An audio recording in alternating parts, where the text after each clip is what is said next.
right, rich or from poor homes, have a right to quality education. Regardless of a person's background, one major fundamental human right that they can be gifted as they grow up in whatever country they grow up in is quality education. On today's edition of the New Nigeria Show, we're going to be discussing education and where we are at in Nigeria as a nation. My name is Uju Unwachiku. I welcome you to today's special edition. It's special because I have a special guest in the studio. I'll see you in just a moment as the show continues in a bit.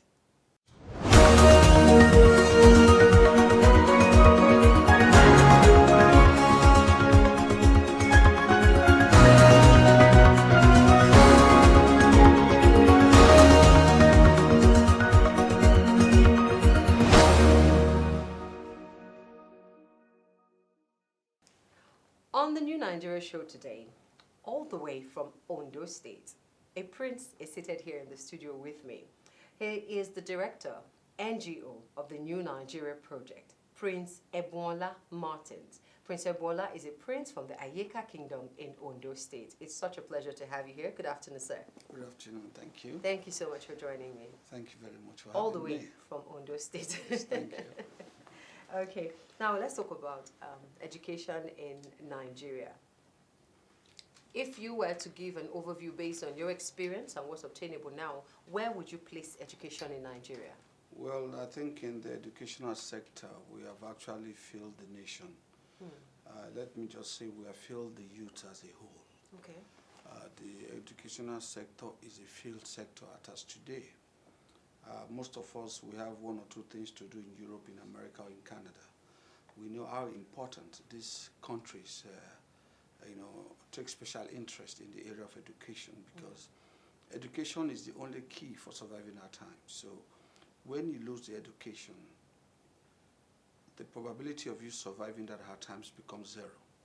So the education opens a lot of things for you. It helps you to think, it helps you to preempt, it helps you to also focus. So it gives a lot, in terms of education. So the benefit for education in the life of any youth, any human being, is just to be able to direct your brain into the right thing, to be able to think of how you're going to handle yourself when you're in a particular dangerous situation or when poverty comes knocking at your door. You'll be able to know what to do. That's what education can do to any man. But so far, as a country, we are failed. I will give you an example. I have my company in a country called Slovenia.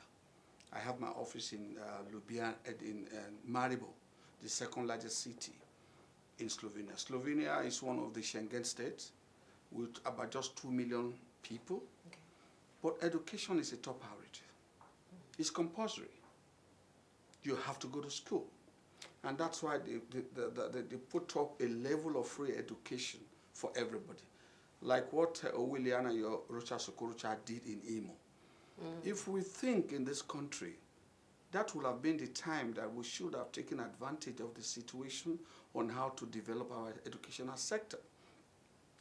In Slovenia, for example, ditto Spain, Germany, France, and the rest of them, you have to go to school. Money can never be a barrier because they will give you that opportunity to go to school if you want to go to school. Well, how sustainable is free education in Nigeria? How sustainable is it? Well, corruption makes it difficult to do. But if you remove corruption, I will give an example. We'll sell close to about 2 million barrels of crude oil. So even if it is $60 per barrel, 2 million gives us about $120,000 per day. Now we also export, hundreds of thousands of cubic meters of gas. That also gives us some millions of dollars every day. So let's get all these things in the right perspective. When people say we don't have money, we are not like Ghana, we are not like, we are not even like South Africa, because the resources that we have, these countries do not have it. We always talk about money from crude oil. We always forget that we make a lot from the natural gas God has given us. Every day, LNG makes so much money. And yet people are suffering, people are dying, education is being destroyed completely. You see some people, I'm not saying all, you see some people make so much money in government, they set up universities, and for you to get admission, you have to go through the moon to get the money to pay for your school fees. Despite that money that they use in developing this income from even our Commonwealth. You also see churches building universities. Even members of that churches cannot send their child to that university. So it's a mess. You know, we put money first. We don't put humanity first. And that's one thing I love about Owele and Rochas Okorocha. He never put money first. He put humanity first. And that's why before he became the governor, we always forget things so easily. I don't know why we are so forgetful in this part of the world. Before he became a governor, he saw the vision that denying a child of education is denying that child his future. Okay. Those that have been denied education today, trust me, their future has been denied already. Maybe they have to hope on their own children to be able to achieve what they cannot achieve because that generation is already gone. So he saw that education is key for surviving our times, so he decided to help the less privileged people to give them that education from the lower level to university level, and he has done it successfully. And like at times I ask some of my friends who are in the other side of the divide, I said to them, can you tell me one former president, either former president, former vice president, former senate president, former a Speaker of the House of Reps, or former governor, or former Speaker of the House of Assembly, or a top businessman in this country that has given priority to education like Rochas did. Rochas did not use public funds. He started when he was never anything. He wasn't a governor. He don't even have access to all this public fund. He started building these schools. So this is one of, because he recognizes that and he give it. But we don't appreciate things. We don't appreciate. If our own children are not directly in there, we don't appreciate it. That's one of our problems. All right. Now, you've described Owele Rochas as somebody who sees the value and has put to work, you know, schools and things like even that, beforehand. getting children, even way before now. So, is it a problem of an individual value for education that is playing out here? Because sometimes, when we look, not sometimes actually, a couple of times when we look at our budget, you find that budget for security is way more than that for education. You find that education sometimes is in the lower cadre of you know, the funds that is being allotted to education. Is it a personal thing playing out here? The answer is very simple and straightforward. Those who are in charge of packaging this budget, yes, and those who are in charge of spending this budget, their children don't school here. Remember that. So don't let us miss this point. Those who are packaging this budget and those who are executing the budget, their children are schooling outside this country. So they don't care. And that's why we are saying that Nigeria needs to think back. We need to look at the antecedents of everyone that will be running for the coming election to be able to make a right decision. Let's look at what have you done with your own money, not with government funds. Forget about the government funds. What have you done even before you got into government that has led to the development of education in this country? If we can find that out, then we will know if you have access to these public funds, you will do better than you have done. So far, I've only seen one. I'm not being personal. I'm not being anything like that. I'm just saying the reality on the ground. And if we search our conscience very well, we will know who Rochas was even before he became a governor. And that's the more reason why I'm saying that. It's greed. Because if you have money, you send your child to Harvard, you send your child to Oxford University, and then you now turn upside down the educational sector here because your child is not part of it and you don't care, you have the money you can afford. What about those in the village? What about those who are taking 30,000 minimum wage and they have a child in university? How can they pay school fees? How can they even buy textbooks for that child? So this is the problem. That's why I'm praying to God Almighty that God should give us somebody like Owele to be able to, implement some of these things. He has it in his head because what you don't have, you cannot give. Now, and that's what I'm really hoping for. Education is just one aspect. You're talking about God, giving us someone like him for, say, 2023 election. Am I correct? By the grace of God. Now, education is one aspect. Aren't there other aspects? This is a bit deviating from our topic, though. It's okay. I'm ready. Aren't there other aspects of, of leadership of a nation like Nigeria that should come to play besides just having a love for education? No, like I said, that is one thing. Okay. Because when your society lack education, then they lack everything. Even if you are telling them good morning, they will be assuming you are saying good night because of that lack of education. So education is actually the key because a country cannot develop without education. This is the fact. You cannot be a producer nation without education. You're always becoming, a consumer nation all your life. That we have been in this country. It is time for us to, start becoming a producer nation, not a consuming nation that we are currently now. And that's why we need someone in the leadership who can sincerely look deep into this and begin to solve the problem. The problem of education comes from the home.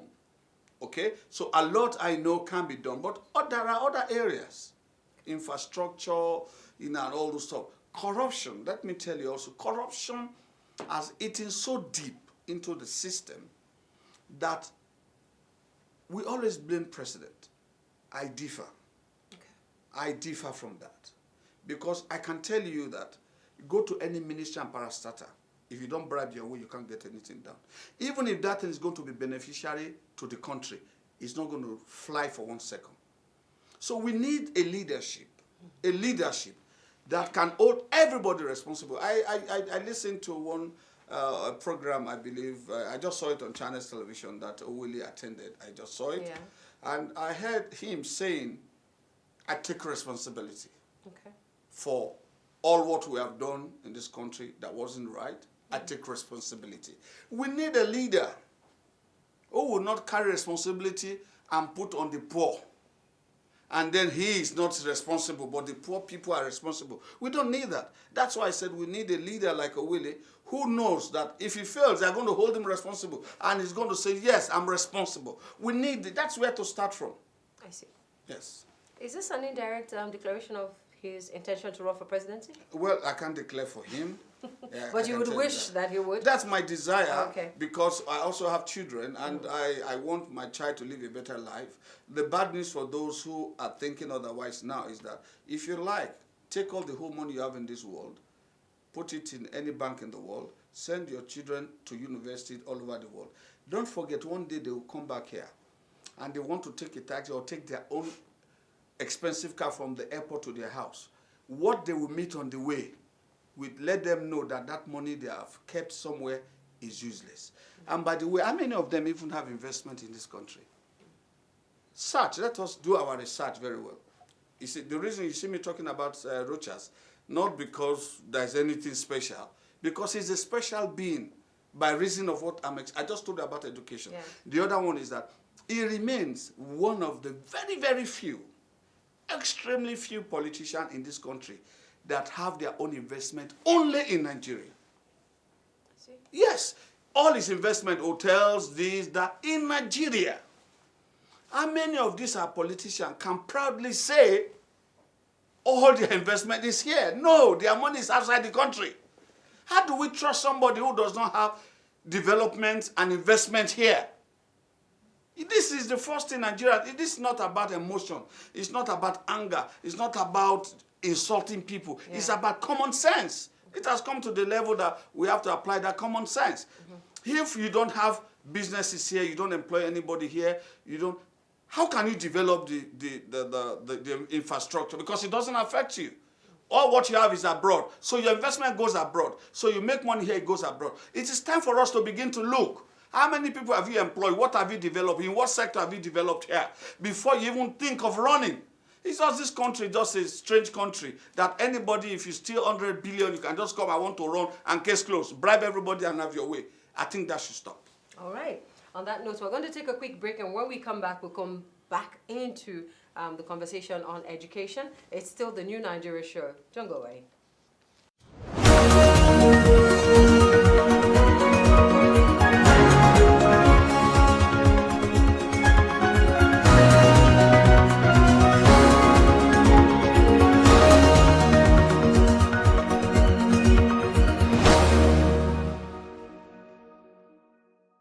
Welcome back. It's still the New Nigeria Show, and today we're discussing education in Nigeria. Prince Ebunola is here with me in the studio, and it's been quite an interesting conversation. Now let's come back to education. You've mentioned corruption a couple of times as one of the major issues that we're facing. How do we relate corruption to the issue of quality of education? Can you relate that? Yes, it's not even a because that's one of the major issues that we have in Nigeria, the quality. So much so we have graduates, but nobody can employ them because of the quality of education they got. Well, let me tell you, even the private universities that we have here, do we have quality education in those universities? No, we don't have. This is the truth about it.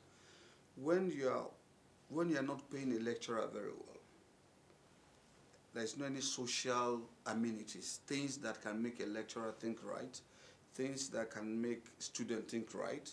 A child is going to school, don't even know what he's going to eat for breakfast or lunch.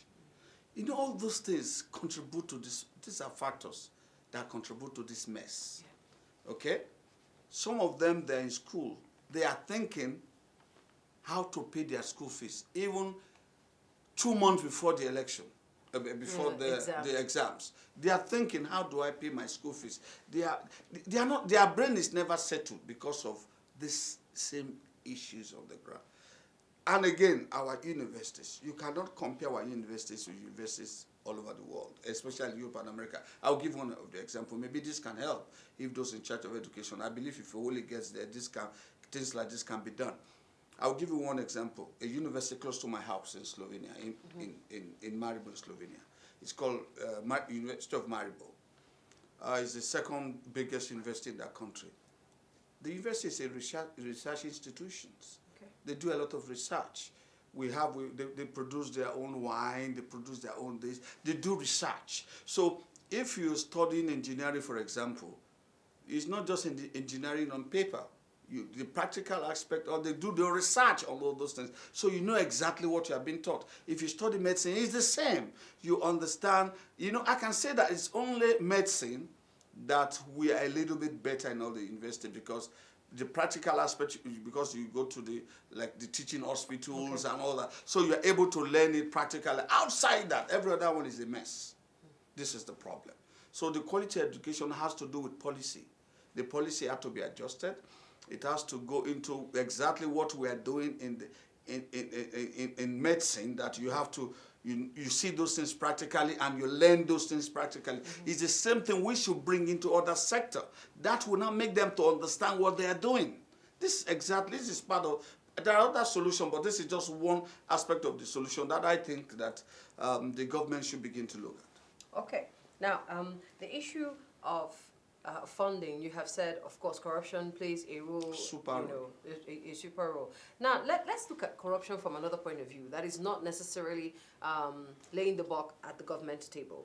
We hear cases of exam malpractice, even down to secondary school, primary school. What's that thing called now? Common entrance. We hear cases of parents, who are willing to pay for special centers for their children. Aren't we all culpable in this corruption ring? Yes, I agree. Okay. I agree. And so how do we begin to solve that one? It still comes back to the same issue. Okay. Believe you me. Why is it that it could be very difficult for you to be arrested by a policeman in France or in Germany or in Spain, and it's difficult for you to bribe that policeman? Why? Because the kind of salary, how will you, if I'm taking about 4,500 or 500,000 euro per month as my salary, I'm comfortable. I don't need to steal money to buy a house. Mortgage is there for me. It's not a big deal. I don't need to steal money to buy a car. Mortgage is there for me. I don't even need to steal money to buy an iPhone. I will get it and pay. You know, it's those things are there. So I will not steal. So you cannot just, it's not, before you can get somebody to bribe, it's just going to be one among maybe 1 million. So the corruption becomes slow. So if you are paying somebody 30,000 minimum wage right now, tell me, what can that put on your table? Can you train a child in nursery school with that 30,000 monthly? So by that alone, we have one hand saying we are fighting corruption, another one encouraging go and be corrupt.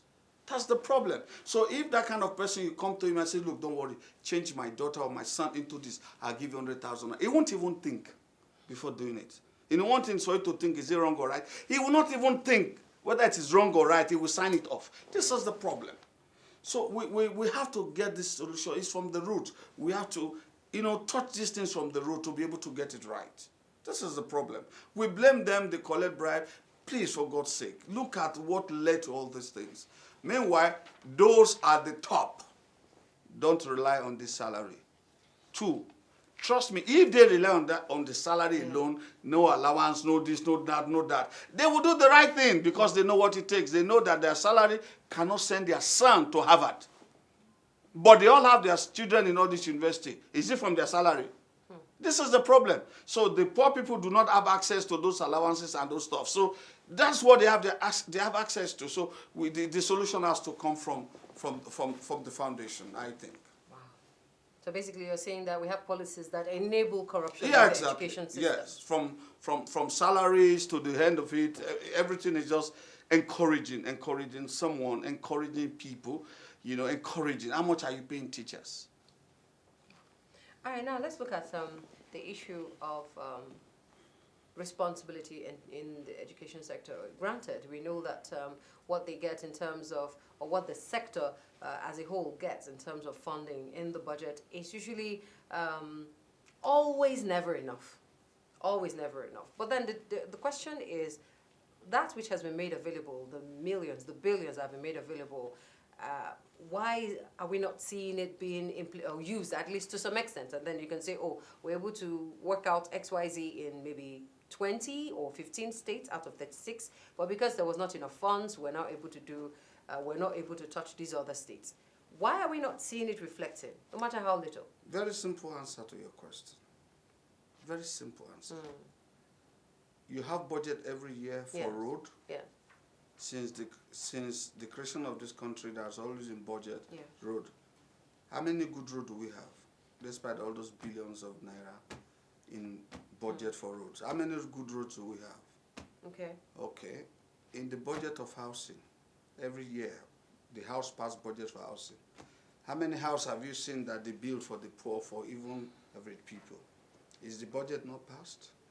Okay, that's small, isn't it? Because we are looking at education in isolation. Yeah. I'm just telling you, the corruption, that is the problem. That's the problem. That's the problem. Because the people who you are going to send to go and supervise from the Ministry of Works, to go and check the man who is constructing the road, the salary is probably 70,000, 80,000 naira, and the project is going to supervise it, probably 3 billion. That man will find no problem in giving him 2 million to sign off that the road is okay. He will sign it. So we're seeing the same problem pretty much replicating itself in all sectors. This is the situation. So we need someone who can really take the bull by the horn, who is going to offend people by doing the right thing. This is the problem. If we don't solve this problem will solve us. Solving us means it will kill us. So in one way or the other, we are sitting on time bomb in this country, and we have to look for a way to solve the problem. Now, a graduate finished, I have a couple of staff that I just employed now. Can you imagine you paying the graduate 60,000 naira per month? That is 100, in the black market, that is about 100 euro. Please tell me, what is the usefulness of going to school if after school you pay me between 50 to 60,000 naira? What is those stress those lecturers put me through? Jam my head and jam my nose and jam my mother and my father's boss. Ayeka, everybody. All those stress. What is the benefit? This is the problem. That's why I'm saying that we have to go to the beginning of this problem. Yes. Take it head on. If I'm the Minister of Education and I have the backing of my president, I know what to do. It's simple, straightforward. It's just we are putting people in position for political patronage. We're not putting people in position because of deliverables. Okay. These are part of the problems. So are we making reference to our Minister of Education not having anything to do with education? No. You see, this is not what I'm saying. I don't want you to misquote me. What I'm saying is this. It's not peculiar to education. I just give you an example of housing and all that. This is, when you put people in the position of authority, yes, they have an idea of how to construct roads, but they don't have an antecedent from the beginning that they have human conscience in their heart. Okay. You know them because even in the environment, they have never done anything to help anybody in their community. It's just them, their family, their daughter doesn't stay here, their son doesn't stay here, they're abroad. How will you appoint such a person to be anything in this country? If not, that the person will always take the money to service that abroad. Where it's ready. Because like the Bible says, where your treasure is, your heart is. These people, all of them have their treasures there. And you think they will not service your own treasure that cannot even get visa out of this place? So we should begin to think. Okay. This is one of the places we should start.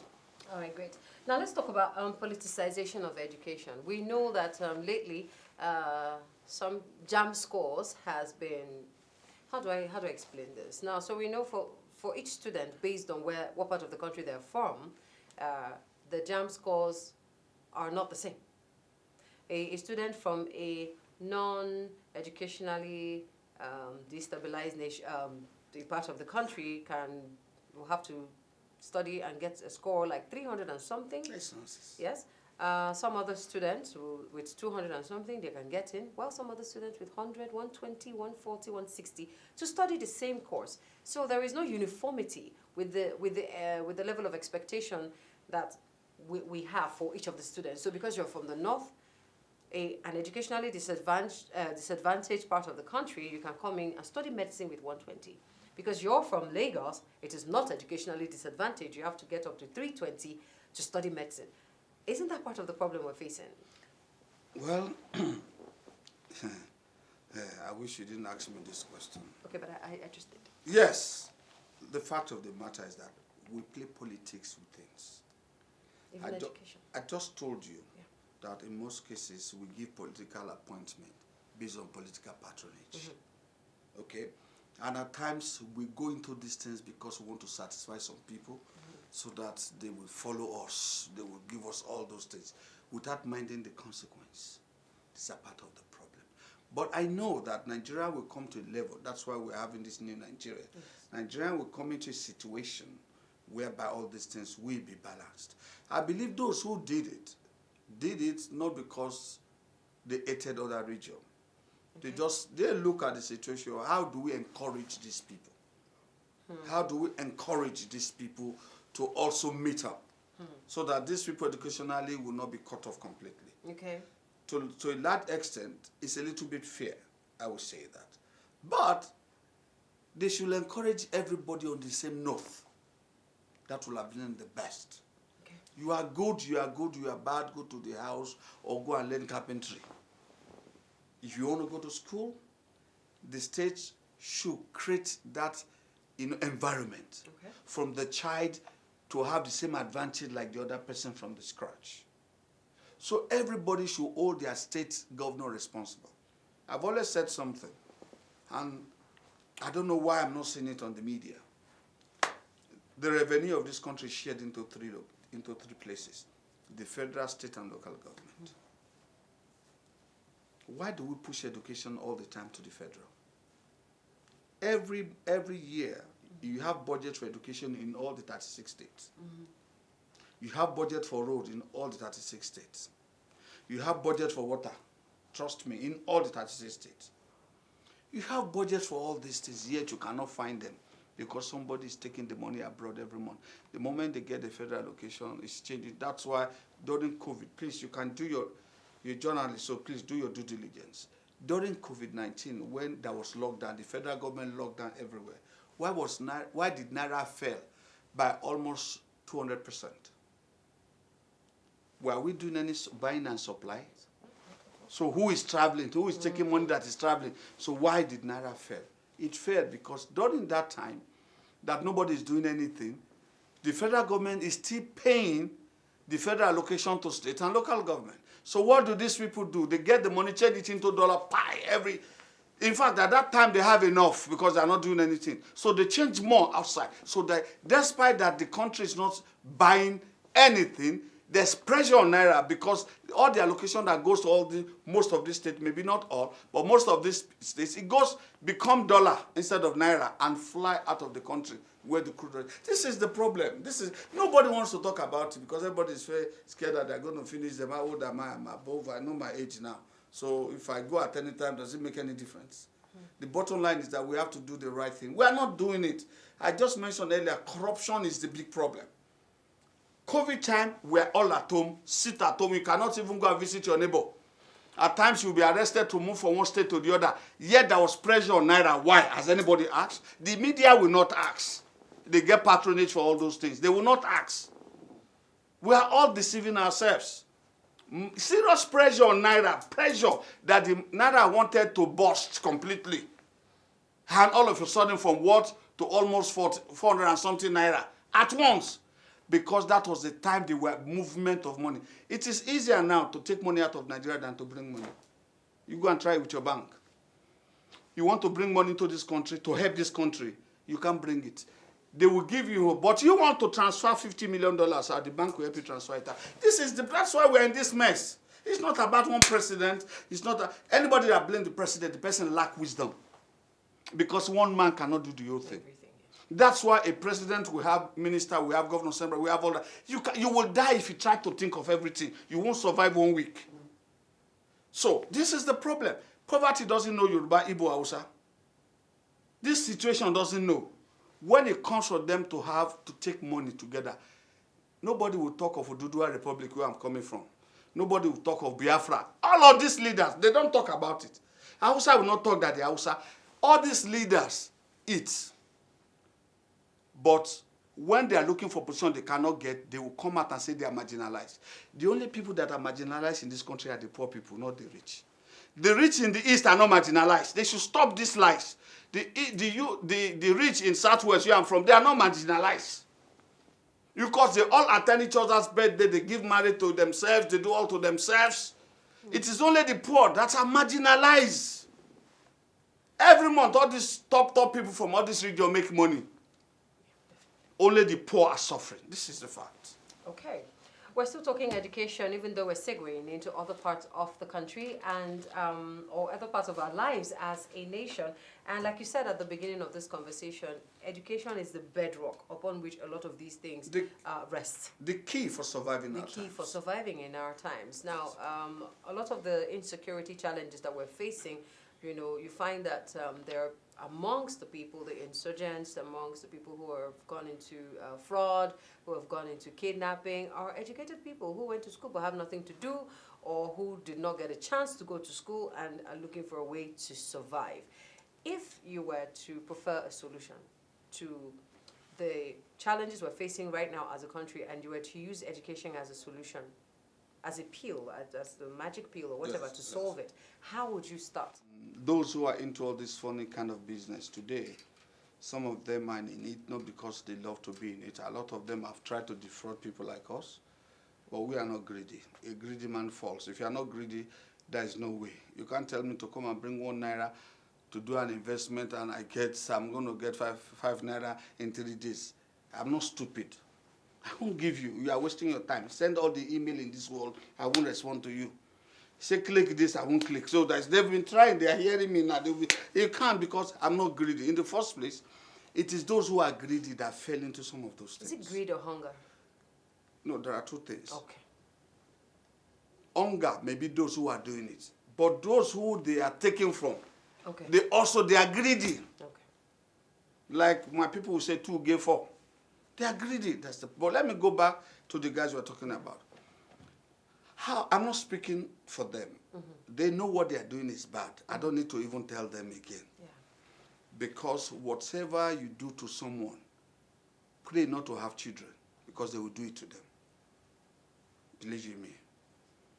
If you kill in order to survive, you underline the word, you must have destruction waiting for you at the post of your success. It's a must. You have to understand that. Okay. No matter what, if you like, dupe millions of people, trust me, that thing you use in measuring for them, they will use it to measure for you and for your children. Unfortunately, at times, your children, you will not be alive to see how your children are going through it. You've been even in the spirit, just watching, and you cannot help them. So whatever we have to do, let's do it because of our children. Because whatever we sow, they will reap. It's either they reap it while they are still alive, we are also in each other, or they reap it while you are gone. So if you sincerely love them, don't prepare that kind of terrible meal for them to eat. Because what it means is that you are going to eat at a restaurant, and you are leaving the bill for your children to pay. This is just what. Now, like the question you asked about, The solutions for this issue is number one, social security. The people have to have sense of belonging. All over the world, civilized society, even if you don't have a job, the government provides some incentives for you, and it gets to you. If you provide an incentive here, somebody will suspend it upstairs. Before it gets down, you only get 10%. It's the fact. So you see, the corruption is everywhere. So the first thing we have to do is social security, and at least the government is doing something now that makes sense. This our national identification number. If it's tied to everything, we can be able to trace anybody. You can't get something twice, you can't get 3 times. Nobody will bring fake name to come and get it. I think this is right. Well, that is the right place, just like it is done in Europe. You get to from the airport, they know your address, they know everywhere, or even where you were born. The nurses, the doctors that give birth to you, they will know, they see everything there. This is fact, this is what they do. So here we can also start something a little better. Okay. You know, we'll give incentives to the youth. If you're a graduate, you finish the university and you don't have a job, the government, for God's sake, should take care of you. This number, where to start?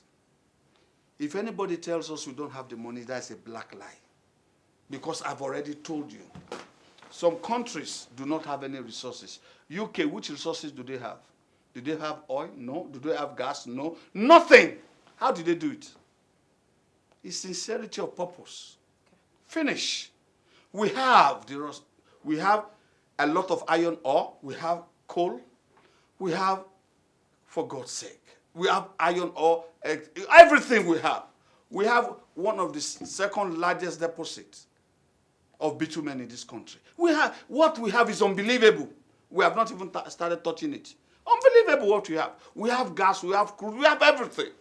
So if we want to take care of these people, we can take care of them. The only reason is that one politician only want to take billions per month to himself. This is the problem. You can see it now, how they are moving money from soccer away. All those money that should have been used to take care of people. You can see what is happening. And somebody will tell you there's no money. Come on, please. We shouldn't believe in those stupidity. So I think that the first thing we should do is just the social security. Second thing, that if you are a graduate, you finish your university, the government should have no reason to make these people sit idle. There are a lot of things that you can do. You can have access to funds to do what you need to do. The federal government can set up something with the bank and force the state, because the state are our problems. Yeah. The state are really our problems, not really the federal government, trust me. The state are our problems, and the local government. Because vote meant for local government is already being moved away to the center of the state capital. So these are problems that's already on the ground. So if the state, if you come from a state and you finish your university, there are money in that state. If they tell you they cannot afford to pay salary, these are not true things. Because they every month they don't work, they just get money. They don't work. That's why if I'm the president, I pray I'm not the president, because I won't last. Because if I am the president of this country, I will allow every region to control their resources. Okay. Yes. Every region, control your resources. Take responsibility of how you take care of your own people. You will see how we will develop. UK don't have anything. They develop from what we have just said now. Yes. What does France has? No. Spain, what do they have? Okay, tell me. Germany, what do they have? Okay, maybe we don't understand. Belgium, what do they have?